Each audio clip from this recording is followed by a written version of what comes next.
How's it going? Kayla Wachowski here. In today's episode, I'll be talking about heeling versus loose leash walking. What is the proper position to heel in?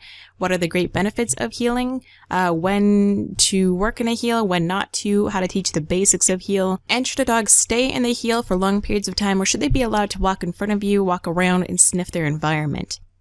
Everything I talk about today will be from my personal experience and just my personal opinion.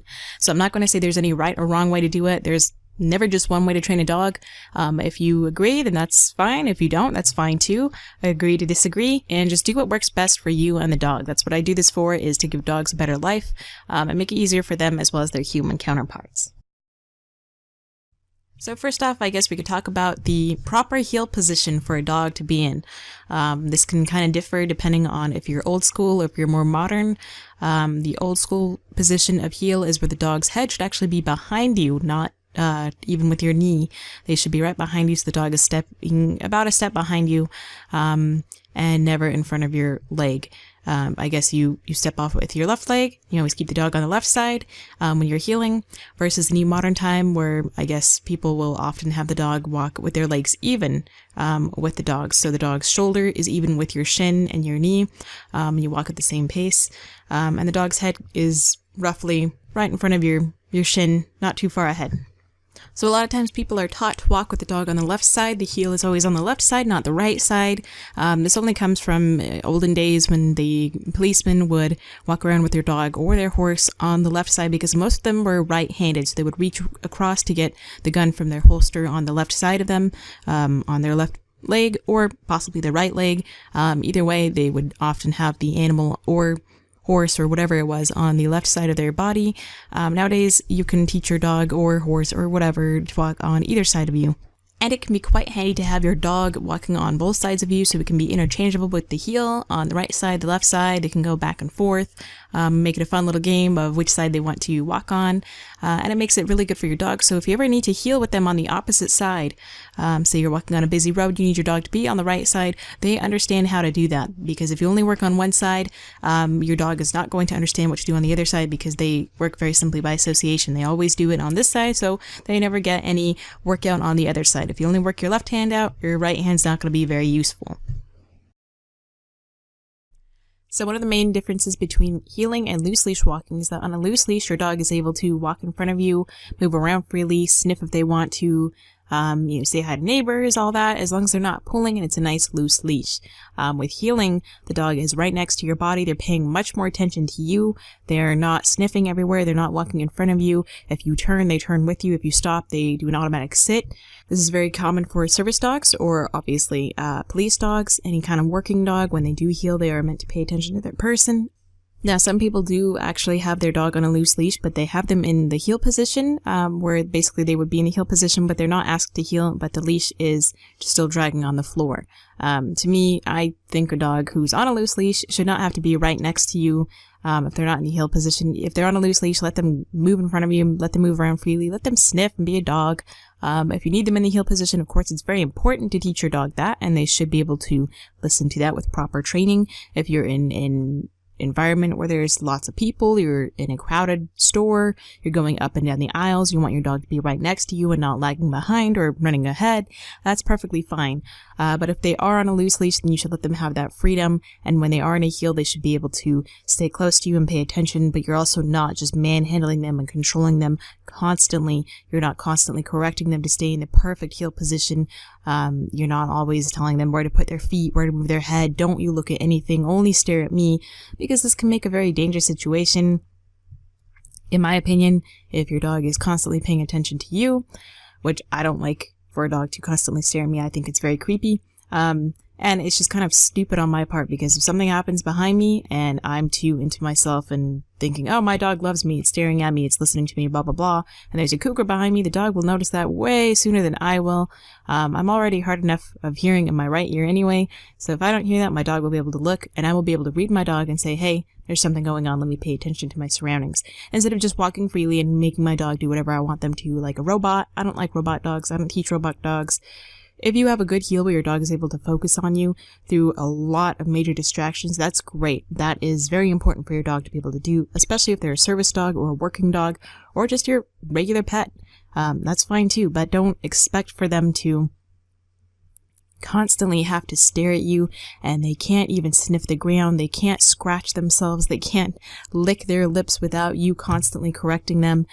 Just keep that in mind. If people are trying to teach you to teach your dog that, or they're doing that to your dog, question it and think about, would you like to go through that kind of training, or do you want to have, a little bit of freedom? You have a mind of your own, you should have a little bit of freedom with that.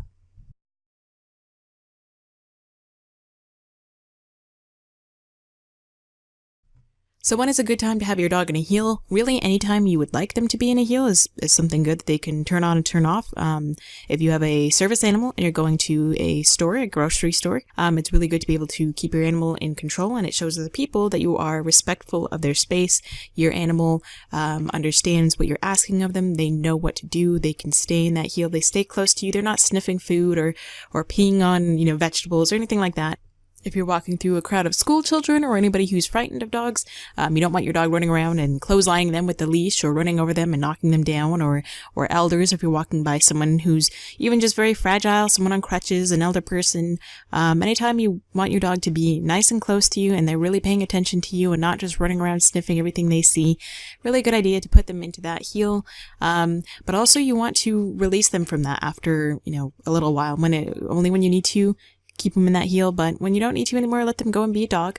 Again, with the heel, just like with the recall cue or the come cue, if your animal is going to be in any position or doing any kind of a cue where they will need to stay there for the remainder of the time until you give them that release, such as the heel, then it's really good to give them that release. Don't just keep them there all the time, because it's really, hard for the dog to pay attention to you constantly. It's really tiring, it's really boring, and it's not really fair to them if they never get to, be released from that, as if you're like a child doing math homework, or even, a college student doing math homework or doing late projects for hours on end, and then you need a little bit of a break. Same with a dog, but their mind works much quicker than humans do.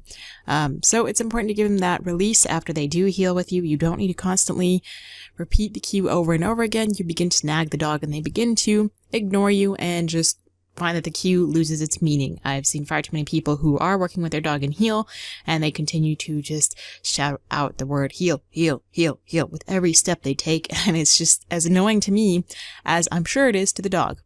So try to keep in mind when teaching any cue, don't repeat the word over and over and over again, because then the dog begins to ignore you. They learn the cue doesn't mean anything. Do I have to sit now, or when she says it after 5 times? It just is that much more difficult for the dog to understand you. So if a dog isn't getting it after you say it, then that means they are not ready for the verbal cue alone. Go back to school. Reteach your dog, lure them into position where you want them to be, and reward them and work from there. You might be working too fast for your dog, or you're in an area of high distraction, so it's really hard for them to understand the cue or remember exactly what you're asking of them. So start from the beginnings again, work with the basics and work your way up from there to help really reinforce that good behavior with your dog. So you're not constantly correcting them, you're not getting frustrated, they're not getting frustrated. Work at your dog's pace. So when I'm out working with clients and we're walking with their dog, I notice more often than not that a lot of people want to keep their dog right next to them, not just in a heel position where they give them the cue, but they're walking and their dog stays right next to them just on a loose leash. They ask me, is it okay to let your dog walk in front of you? Should they be behind you? Should they be, right next to you? Should they be able to sniff this and that? And my answer is always going to be, it depends. Everything depends on your environment, your skills at handling your dog or any other animal, the people and animals in your environment, if your dog is used to being in this environment. I personally do not care if a dog walks 10 feet in front of me or 10 feet behind me or on my shoulders or on the side of me, as long as they're on a loose leash and they're not dragging me down, they're not pulling me in an area I don't need to go in, or they're not, totally disregarding anything I say to them. If they're paying attention to me and they're on a loose leash, that's fine with me. If I need them to go into a heel, I will reel them in on their leash and ask them to go into a heel.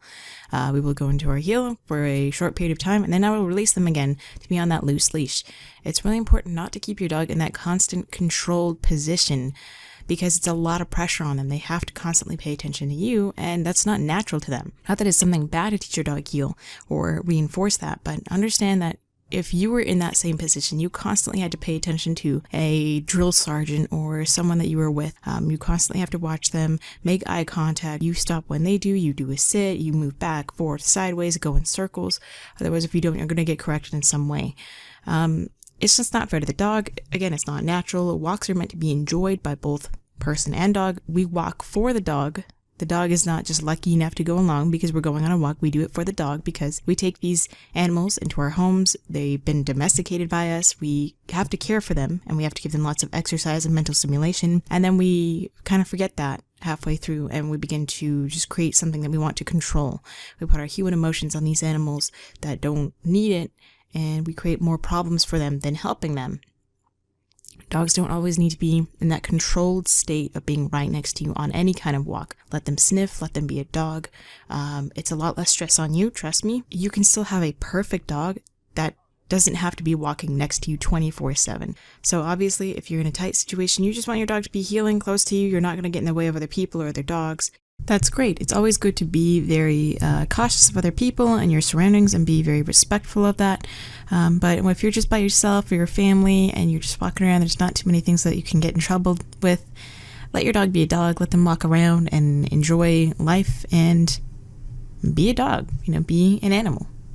Dogs live to smell and go out and explore in new environments and say hello to other little doggies when it's allowed, and all this and that. They're not meant to just walk with us and just look at the scenery and enjoy it like that. They enjoy the scenery by smelling and digging and playing and rolling and rubbing against trees and branches and weeds and who knows what else. That's a dog's life. So for us to take them in and control them and control everything they do is not really fair to the dog.